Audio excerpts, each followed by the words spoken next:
Hello everyone, welcome to another video, another celestial tour. I've been taking a break for exactly 1 month. Okay, so from now on I won't really tell if I will be on a break or not. I'll just disappear. Also, yesterday marked the 53rd anniversary of the Apollo 11 moon landings. A video about that will come soon. Normally yesterday was its anniversary, but things got out of hand, and in fact, this video is kinda late. So a week ago, it was a big day for the astronomy and cosmos fandom. Even Google made a Google Doodle about it, because the first images taken from the James Webb Space Telescope got released. Now, unless you don't know much about the James Webb Space Telescope, I basically made a video about it when it got launched. In the top right, you can watch it, but of course, there are still some details we can talk about. Before I will show you the images NASA took from the James Webb Space Telescope, I will explain more details. The James Webb Space Telescope is located in the L2 Lagrange point, the Lagrange point behind the moon. Lagrange points are where the gravitational pull of two large masses balance the force of the small object. The reason it is located in the L2 Lagrange point is to prevent the sun's rays from heating it up. The James Webb Space Telescope looks at the universe with infrared wavelengths. Infrared wavelengths are longer than visible light, so the following images will all be images in infrared light. The James Webb Space Telescope is a reflector type of telescope. The image is formed by a mirror in it. The telescope can detect dark matter by gravitational lensing. The gravitational lens of distant galaxies allows noticing the presence of dark matter. The European Space Agency and the Canadian Space Agency were also big innovators for the James Webb Space Telescope. The team of the James Webb Space Telescope worked for this for almost 20 years. So these were some more details to add up. Now let's look at the actual stuff about the James Webb Space Telescope. NASA made a live video about the first 5 images taken by the James Webb Space Telescope, with scientists explaining stuff happening in the photographs. Now, if you have watched the live video, it might have had some lags in it, but this still doesn't change the fact that this was an exciting event. Humanity has been discovering so many amazing things about space, and the James Webb Space Telescope is a big step for humanity's discoveries in the universe. Let's take a look at the discoveries, shall we? So the first image was actually shown by the US President Joe Biden the day before, when the first images were released to the media. So it wasn't first seen on a NASA live stream, and it is this. This is the image of the SMACS 0723 galaxy cluster.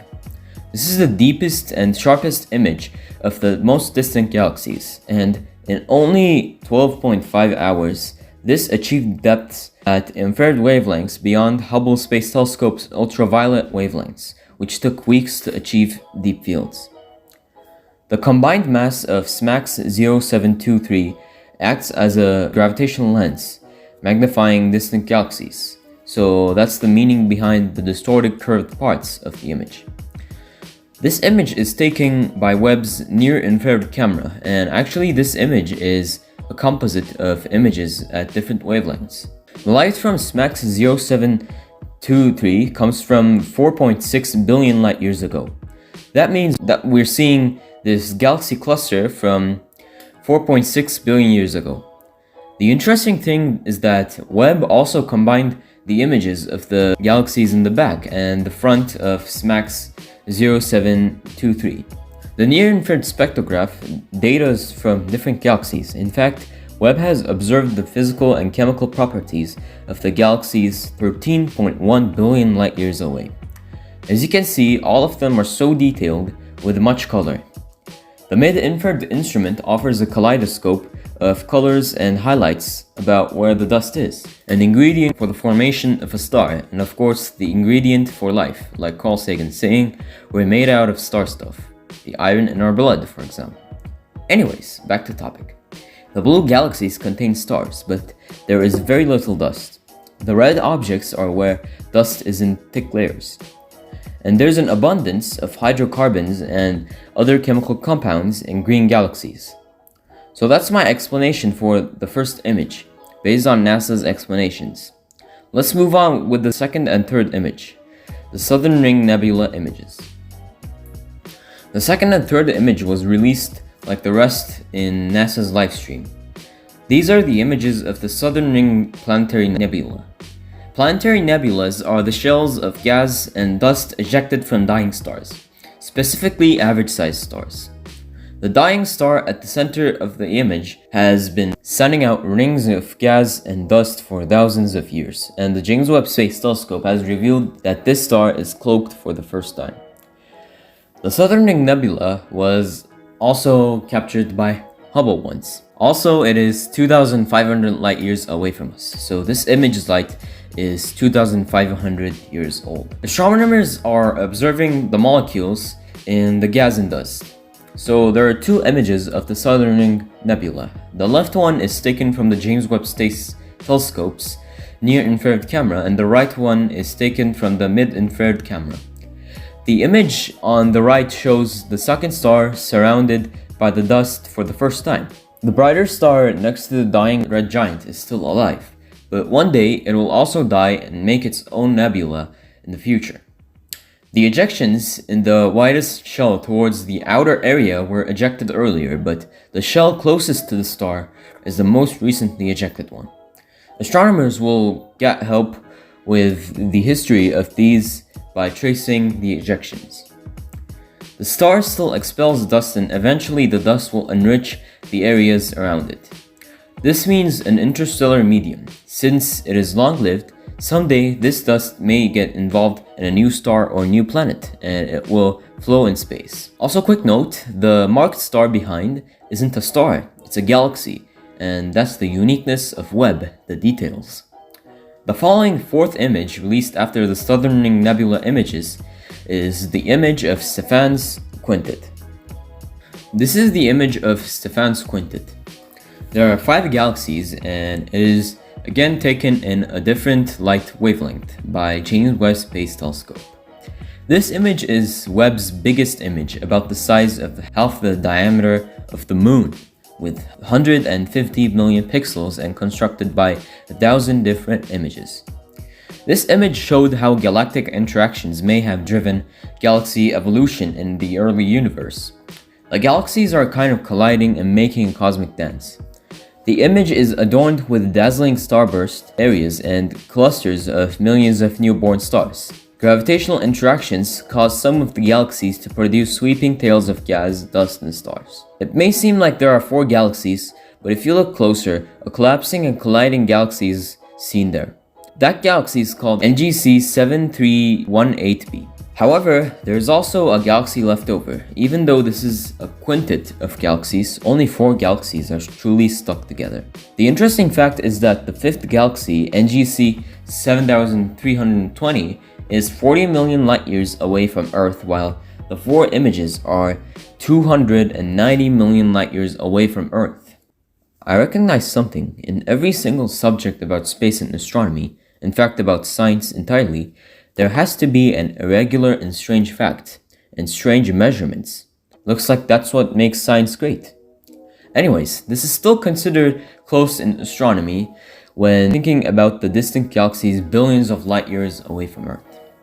Astronomers get a front row view of the galaxy mergers and interactions that are so essential to galaxy evolution because of this close proximity. Rarely do scientists get to observe in such great detail how in these interacting galaxies is being disturbed and how they induce star formation in one another.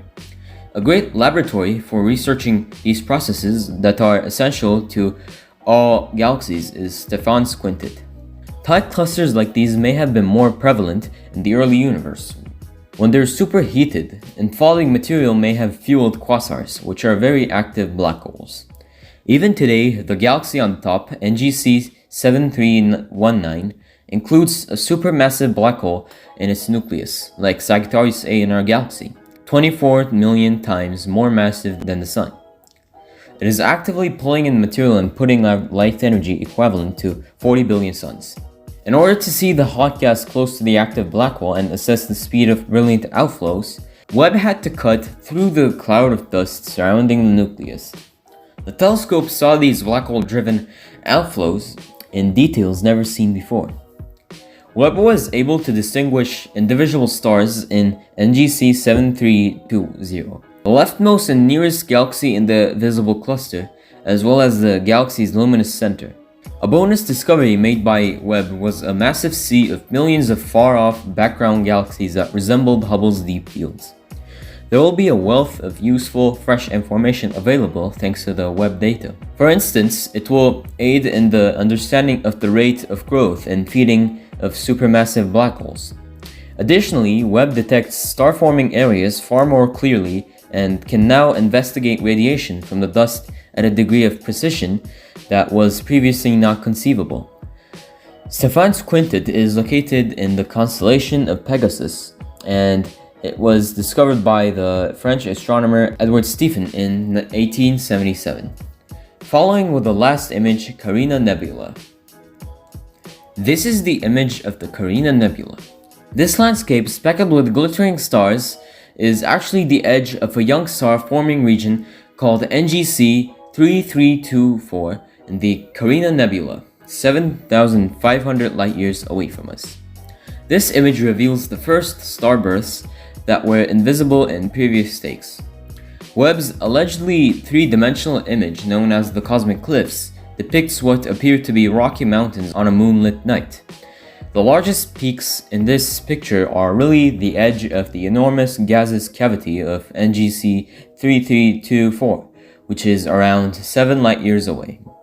Intense ultraviolet radiation and stellar winds from extremely large, hot, young stars situated in the heart of the bubble above the region seen in this view have cut the cavernous area of the nebula.